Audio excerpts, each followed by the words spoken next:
Hey, what's going on, everybody? Welcome to Brick by Brick Podcast, brought to you by Mass Monster Movement.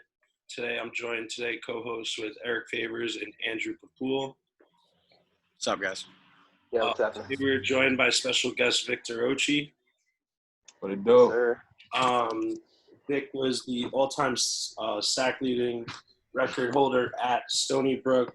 You played at Stony Brook. You went to the Ravens, Jets, Chiefs, Titans, right? Yeah. Those four. Perfect. And then along with XFL, being involved in the New York Guardians and the LA Wildcats.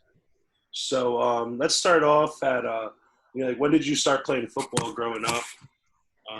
Kind of tell a little bit about yourself, where you're from, and we'll start from there. So I was born and raised in New York my whole life. I've been here. I moved to Africa when I was about 10, for about 3 years. So I'm actually me and Eric was talking about dual citizenship earlier. I'm a dual citizen myself. Oh, shoot. I've been playing ball since I was 16, man. That was my first year. I was actually trying to play much earlier, but my parents just really wanted me to focus on school and everything. So 16 was my first time playing football, man. And kind of ran with it since then. For real. What was you said you're from New York? Favorite team? I know we were talking before. Jet or Giant? I'm on Big Blue, man. Hell yeah. Sir. Yes, sir. I like to hear. I heard. My man. Yeah, grew up Jets Giants fan, so I had to make sure Big Blue. What was who was one of your favorite players watching the Giants? Did you try modeling your game after anyone? Or I like Strahan growing up. Strahan was my dude. He just that whole defensive line, they kind of got me into one level a pass rushing and getting after it. We ran the D line for about a decade, honestly, man. Hell yeah. JPD, Justin Tuck, OCU and Yora. Yeah, man. We had a squad. That NASCAR package, man. We had guys for days. Come on. That package is abomination for all. Unfair, man. That's Tom Brady. So you said 16 was your first year playing football. Mm-hmm. That was junior year of high school. I'm looking at your stats: 57 tackles, 8.5 sacks junior year. First year, that's pretty. It's pretty impressive, huh? So you put those numbers together first year. That's wild. Yeah. Were you a natural? Nah, on the real run, I was blessed to have a lot of good people around me. My mentors. And my mentors, hit two of them, Malik Corbett, Deron Newman, they kind of got my parents into letting me play football from the beginning, And they were just regular guys. Malik, he worked in Bloomberg. Deron, he worked in the Boys and Girls Club. And they helped me. Them guys helped me get through the whole process. Bro, taught me the game, watch film. I'm saying got me into thinking about my diet and little things like that from that age to now. And I kind of just made that a lifestyle. For real. And then just see my parents work at it every day, man. They kind of instilled all my work ethic into me. So I was always believed in working to get where I needed to get to. So I love the game, man. I was really a fan of the game that I got blessed to play on the highest stage. For real. But I love football from very young age. Very young age. Yeah, that's big time. You got to have a mentor to just show you the ways, and it just kind of makes everything so easy. That's good. As soon as you started, you had that guidance. So yeah. Now, do you still keep in touch with these guys? I know you said these guys are mentors. Have you kept up your relationship with them now? Obviously as an adult, and played at the highest level possible. Of course. So you still have that relationship? Absolutely. My biggest I feel my biggest accomplishment was when I stepped on the field in MetLife and to see all of them in the stands, and that's what we put into for years. They when they told me that, they was yo, my dogs were on the field, and I'm yo, we all got here because of what we did, That's a movie, man. I can't even imagine the vibes and the feelings and gets you chills, gives you chills just thinking like that. Yeah, sense of relief. So now, senior year, you increased all your numbers, went up 72 tackles, 11 sacks. You were ranked 4th on MSG Varsity, top 100 players on Long Island. When did you kind of realize I could do this for college? Schools are reaching out to me. Maybe I could go to school for free. Well, my coach, like I said, combination with my family, also my coach. I'll be real with you, I was really just trying to play the game just to play the game. I didn't think about it until my coach really brought it up to me. and got me like thinking about going to camps to get my exposure out there, because you know how it is coming out of New York, exposure isn't that big. So like when I went out to these camps and I'm going against all these like top recruits in the nation, and I was winning, that kind of like boosted my confidence a little bit. And then it just slowly started growing and growing from there into my senior season, But I at first I wasn't. I just really just wanted. I really just wanted to have fun playing the game. Like it was a big time getaway. Y'all know how it is playing football, Yep, man. Of course. absolutely. Yeah. What what were some of the schools that reached out to you? Obviously Stony Brook. Were there any other ones that were really Only one. Really? Only one. Yeah, Right. That's all it took, though. That's all it took. Yeah. Hey, I'm grateful to Stony Brook for that, man. I'm always indebted to them for that. Now, how is your official visit out in Stony Brook? So, like for the younger guys, I don't remember, man. But Stony Like Brook, that sometimes. you go to the diner, right, for like a steak dinner. Then you go to Dave & Buster's, and then you got the Escalades driving around picking us up and stuff. Yeah. I remember everything before 6 p.m., man. Everything. Oh, man. Straight up. I do remember the diner, that steak and eggs. So that's always a fun visit. That's funny. Let's go into. So you decided at Stony Brook. What was your major there? Health science. Health science. Okay. And kind of just talk about how that was being a student athlete, maintaining classes and playing football. That's tough, man. Like, it was real tough trying to balance it out. And I kind of had some struggles at first, and because I'm being real with you, I came there to play football. I was just really just trying to maintain throughout the process. So I really didn't start taking school like seriously to my junior year, and I kind of like that's one of the things like I advise the young cats to just like understand like football is like what we do. It's not who we are. Like we have an opportunity, especially if you're blessed to have a scholarship. You go to school for free, man. And I didn't really appreciate that until my junior year. So it was a little roller coaster at first, but as I got going, man, things fell through for me, man, and passed on my classes and all that. Yeah, how was freshman camp? Oh, camp was rough, man. Yeah. It was just adjusting to the speed, just the tempo, the meetings. It was really the meetings, man. I've never been around so much. Like, we were in the film room more than we were on the field, man. Like, we didn't have it in high school. Like, high school, we watched them once a week. Especially Coach Priori. I mean, what? I remember freshman year, like O-line meetings down in the the little meeting rooms by the field, falling asleep, sleeping. The dungeon, man. Coach Beja used to make us stand on the wall and stuff, like if you fall asleep. But that's good stuff. Now coming in, obviously camp's a lot different than high school. You were lucky enough to have, when I was there, everybody talked great about him. I had a short time with him, Miguel Rivera as your strength coach. Big Miggy. Yeah, Miguel's the man. I actually saw him about 2 years ago at the Pinstripe Bowl when he was at Miami. Miami, right? Yeah, they're versing Wisconsin. I actually got to see him on the sideline for a bit, chatted it up a bit. So that was kind of cool. But what was that like? Because I heard stories like he would be like, what's your max? Oh, your bench max is 385. All right, cool. You're doing that for 5. Let's go. Like, I heard wild. He was big in the weight room, so he really like focused a lot on strength and getting the body stronger and everything. So that was his focus point. We had a good relationship. We haven't talked in a little bit though, but like Miguel, like he pushed you, challenged you, and he sat there and worked out too and did all the numbers. So you could tell like he practiced what he preached at the same time, man. But Miguel was good though, man. He was the man. Miguel's a monster. Yeah. It's funny because like going into Stony Brook my freshman year, it was like you were the big name out of the class, and it was like we had Aaron Thompson, we had all those guys still coming back, but everybody always said like high praise from you, saying that you were like unstoppable in practice. Going against you is unfair because of your strength.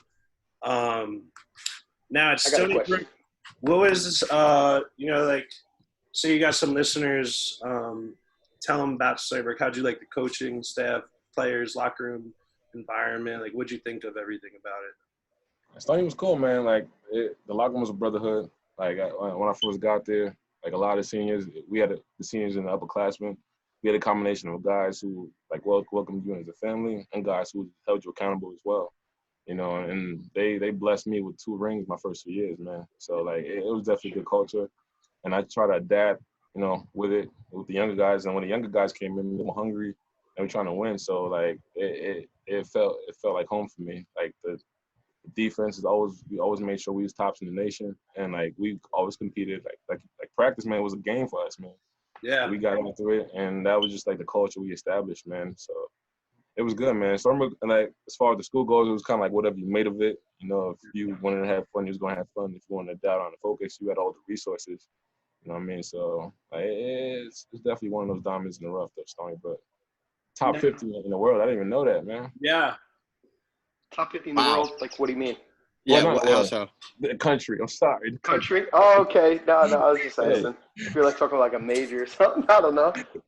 Now back to like the academic side of it. Like, I know you talked about your major. Like, you know, if you could redo it, would you still go in towards that field? You know, do you have any regrets about it or anything that like you would like spot out to like say like, you know, a high school kid that might be in a similar position you were in, getting ready to go play college football next year, and kind of like give him some guidance or give her some guidance, whoever the listener is, on like, you know, your process and was it worth it? Would you do anything different or would you do the exact same thing?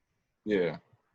So it worked out well. So it was a big time medical school. So when I kind of like graduated a pretty like universal degree in health science though. But I personally would go back, you know, I would definitely, and it's something I tell the younger cats, like really like figure out your identity, you know, like figure out what attracts you, what gets you excited, you know, like, cause I kind of like just did it because that's what my parents wanted me to do. You know, I grew up in a Nigerian home. So it was all about the traditional doctors, lawyers, and that's not really what interested me for the most part. Like I love sports, you know, I love working with kids. I love to compete, you know what I'm saying? So like, of course. But if like the younger guys and girls and everybody out there, you know, just like find out what attracts you. Just find out more about yourself and really take your time. You have up until your junior year to really declare a major. You know, you knock out the gen eds. Yeah. So like figure out like what works best for you and what makes you passionate, you know, about it. Like the way sports gets you excited, you know, you have to just figure out about that in life, you know. No, dude, I love that answer. That's really a different answer than like, you know, I've asked when I talk to a lot of college athletes. And I really like that answer because it's exactly what you said. It's like a lot of people just kind of, you're 16, 17 years old when you're going to college. You don't really know what you want. And they kind of just, they go in there and they just kind of take this leap of faith. And, you know, how many times, even in my life, like I changed my major in college and it set me back. How many of my friends, you know, ended up doing college for however many extra years they needed to. But that's like a really awesome outlook, especially because it's going to save people time and money. Also, like with coaches, I feel like they kind of push you into a major. Like certain athletes are doing, you know, one thing. So they're like, oh, yeah, you know, pick this major. And if you pick a hard major, maybe you're like very interested in, they would like warn you about it. And if, you know, if you're missing practice, they'll say, you know, it's tough with our schedule. You know, they say stuff like that. So, I mean, it's tricky, but honestly, listen to yourself. I mean, if you're passionate about something, you'll find a way. So, exactly. Trust your intuition, man. And like you guys got rights as a student. You know what I'm saying? Yeah, like exactly. just don't like a lot of things with these coaches, they'll bully kids, they impose fear and all these other tactics, and they get kids forgetting that they're human beings, students first, athletes second. Student athlete, you know? Exactly. They forget to say that. They're taking go ahead, bro. My bad. Oh no, you're good. My brother, he played at Central Connecticut actually, but he had a lot of schools looking at him. He played D-line like yourself. He Fordham, I think it was, wanted to offer him, but like only if he took like farming, like some like farming major, like kind of like that's where all the football players take that agricultural and stuff. No, it was literally like that. It was, That's a big thing. Don't get sucked into. I mean, like I saw it firsthand my freshman year at Stony Brook. Jake Carlock, he wanted to be a teacher. Dude. I play his brother actually. Last season I played him, so I got to talk to him. Yeah, he does. He plays in Cortland, right? Was it Cortland? Or? Yeah, he's a Cortland wide receiver. Dude's a stud. But like him, he wanted to be a gym teacher, I think. And Stony Brook doesn't have that P. And then he ended up going out to LIU Coast, and Still made it to the league. Yeah, touchdown. From D1 to D2 and still made it to the league. So you got to, like, trust in yourself, man, and believe in yourself. Really, Good for him to trust in himself because that's bold. Wow. That takes guts. That takes guts to do that. Go D1, D2. To walk away from a scholarship like that. That takes guts. I respect that. Good for him, man. No, so I mean, best of luck, Jake Carlock. All right, so let's start. Looking at your stats. Redshirt freshman year. What was that freshman year like? Redshirting. Like I know you're grinding.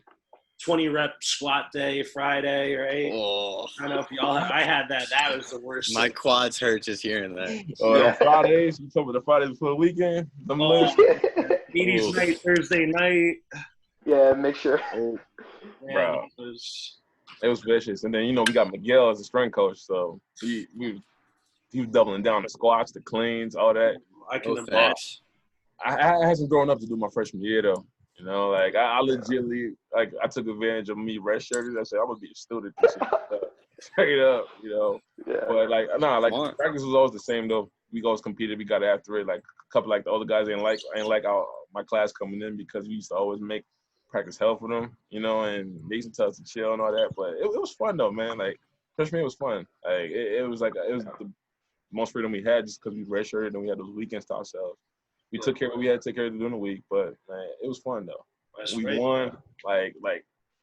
The best moment probably there is when we won the Big South at the home at the crib and they was playing Lil Wayne pop bottles in the locker room. We was popping it was lit, man. Party.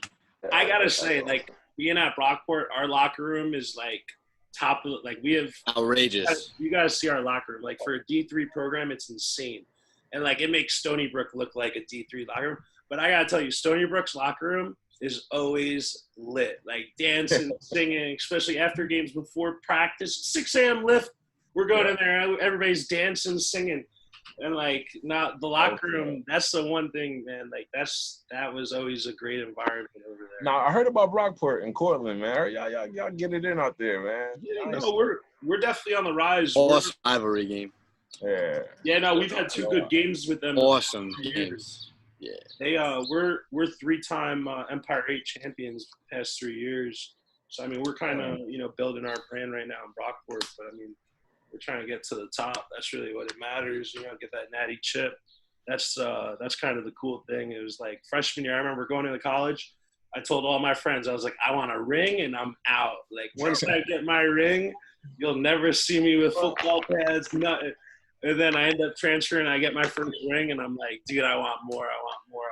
Bragging rights for life. That's what I'm saying. I got 2 right now. Hopefully, I get 1 more. I mean, that's what. Yeah, right. Have them all. But let's talk. So I want to say junior year was your takeoff year. You had 57 tackles, 16.5 TFLs, 11 sacks, and 2 forced fumbles. I got the resume out there. What was because I mean you were going against you had Timon Paris, I'm sure, when you were going against first team or whatever. He's a tackle with the Redskins. What was that like? Practice. What was that year like?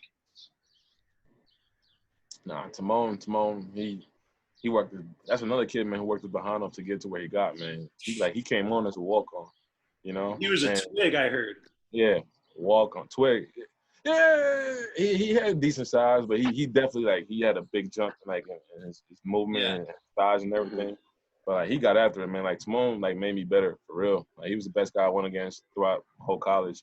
Love teammates like I that. go against him 5 times a week, and then I'm playing guys worse than him on weekends though. So he kind of made my life easier. The games, So and he competes, man. He competes. There's no coincidence to why he's in the league right now.